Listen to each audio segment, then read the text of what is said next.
तो देखिए, अपने अपने दावों के बीच कुछ देश ऐसे हैं जो मध्यस्थता कराना चाहते हैं, जो शांति कराना चाहते हैं, लेकिन कुछ देश ऐसे भी हैं जो आग में घी डालने का काम कर रहे हैं। एक ऐसा ही देश है पाकिस्तान, जो भारत से बुरी तरह पिट चुका है, फिर भी कैसे आग में घी डालने की कोशिश कर रहा है, रिपोर्ट के जरिए आपको दिखा रहे हैं।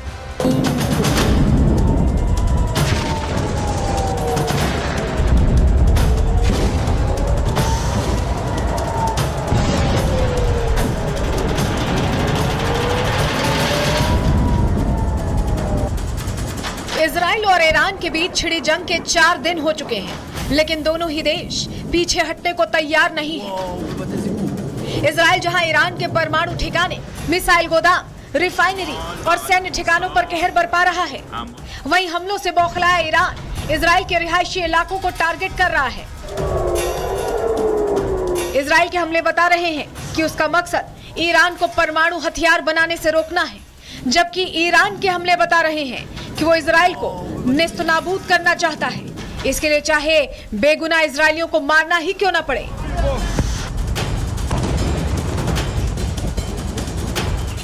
इजराइल की इमारतें बता रही हैं कि ईरानी मिसाइलें आईडीएफ के ठिकानों से ज्यादा रिहायशी इलाकों को टारगेट करके दागी जा रही हैं, जिससे बेगुनाह अपनी जान गंवा रहे हैं।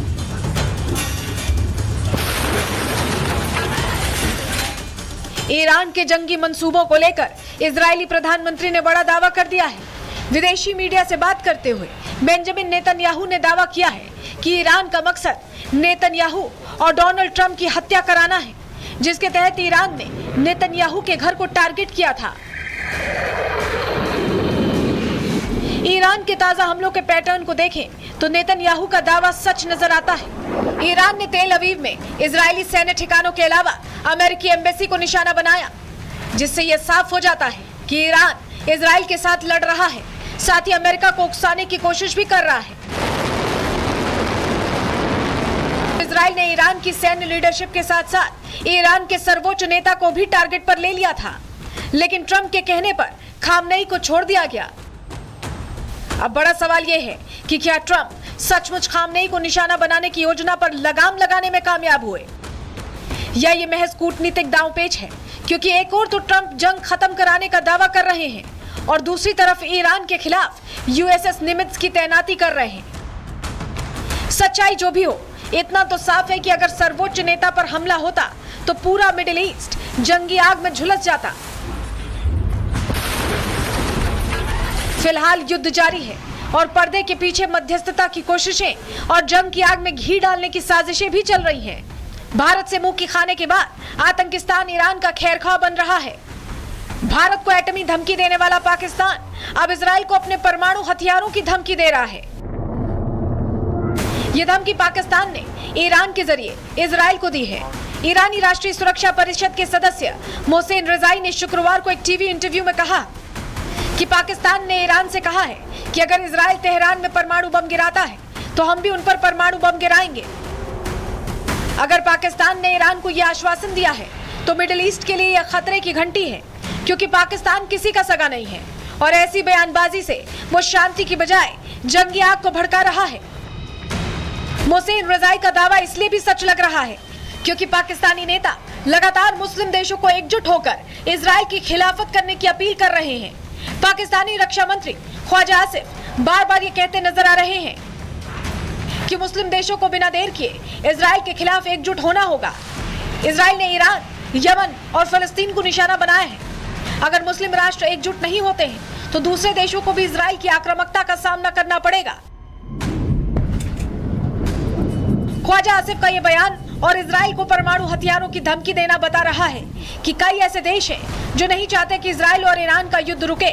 ऐसे में देखना यह होगा कि शांति के पक्षधर देश इस बारूदी आफत को कैसे टालते हैं। Bureau report, Republic Bharat. बीच बड़ी खबर आ रही है, इसी से जुड़ी आपको बताएं, पाकिस्तान ने ईरान से सटा अपना बॉर्डर बंद कर दिया है। बलूचिस्तान की सीमा ईरान से मिलती है और ये बॉर्डर अब बंद कर दिया गया है पाकिस्तान की तरफ से। पाकिस्तान एक तरफ तो कह रहा है कि हम साथ हैं, हम न्यूक्लियर बम देंगे, और अब खबर ये मिल रही है कि ईरान से सटा जो अपना बॉर्डर है, बलूचिस्तान का जो इलाका है, उसमें उस बॉर्डर को बंद कर दिया गया है पाकिस्तान की तरफ से। बलूचिस्तान प्रांत का जो बॉर्डर शेयर करता है ईरान के साथ, वो बॉर्डर बंद कर दिया गया है। ये बड़ी खबर आपको बता रहे हैं। इधर आपको बताएं कि आप सबको मध्यस्थता करानी है, सब खलीफा बनने में लग गए। जितनी मुस्लिम कंट्रीज हैं, सबसे ज्यादा तुर्की है इसमें आगे। क्यों आगे, जरा समझिए। तुर्की ने सऊदी अरब से बड़ा मध्यस्थ बनने की तैयारी कर ली है। अर्दोगान अलग अलग राष्ट्राध्यक्षों से बाकायदा इसके लिए बात कर रहे हैं। तुर्की ने अमेरिका, रूस, कुवैत से बात भी की। अभी हमने आपको ब्रेकिंग न्यूज में भी बताया था कि कैसे अर्दोगान ये कह रहे हैं रूस से बातचीत करके पुतिन के साथ कि अब समझौता कर लीजिए, बातचीत कर लीजिए। अर्दोगान ने इराक के प्रधानमंत्री से भी बात की है और अर्दोगान ने ईरान और इजराइल से भी बात की है। सभी देशों से अर्दोगान बात कर रहे हैं। तुर्की के विदेश मंत्री भी कई देशों के संपर्क में बने हुए हैं। इजराइल और ईरान के बीच छिड़ी जंग के 4 दिन हो चुके हैं, लेकिन दोनों ही देश पीछे हटने को तैयार नहीं है। इजराइल जहां ईरान के परमाणु ठिकाने, मिसाइल गोदाम, रिफाइनरी और सैन्य ठिकानों पर कहर बरपा रहा है, वहीं हमलों से बौखलाया ईरान इजराइल के रिहायशी इलाकों को टारगेट कर रहा है। इजराइल के हमले बता रहे हैं कि उसका मकसद ईरान को परमाणु हथियार बनाने से रोकना है, जबकि ईरान के हमले बता रहे हैं कि वो इजराइल को नेस्तनाबूद करना चाहता है। इसके लिए चाहे बेगुनाह इजरायलियों को मारना ही क्यों न पड़े।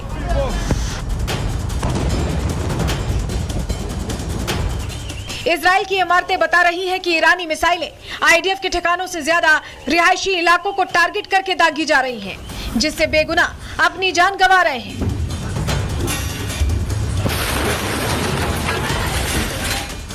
ईरान के जंगी मंसूबों को लेकर इजरायली प्रधानमंत्री ने बड़ा दावा कर दिया है। विदेशी मीडिया से बात करते हुए बेंजामिन नेतन्याहू ने दावा किया है कि ईरान का मकसद नेतन्याहू और डोनाल्ड ट्रंप की हत्या कराना है, जिसके तहत ईरान ने नेतन्याहू के घर को टारगेट किया था। ईरान के ताजा हमलों के पैटर्न को देखें तो नेतन्याहू का दावा सच नजर आता है।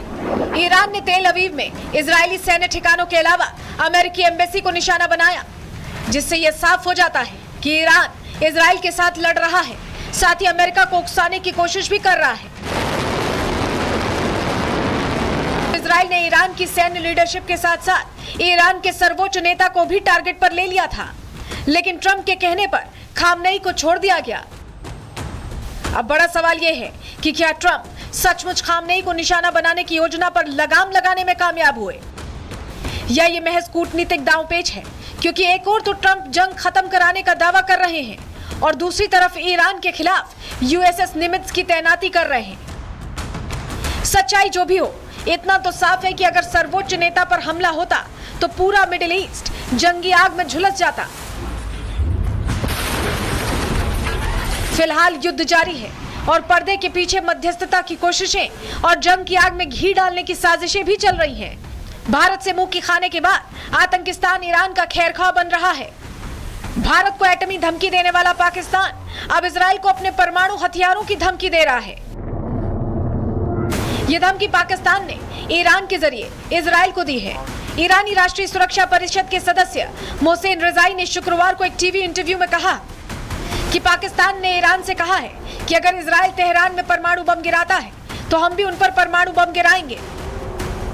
अगर पाकिस्तान ने ईरान को यह आश्वासन दिया है तो मिडिल ईस्ट के लिए यह खतरे की घंटी है, क्योंकि पाकिस्तान किसी का सगा नहीं है और ऐसी बयानबाजी से वो शांति की बजाय जंगी आग को भड़का रहा है।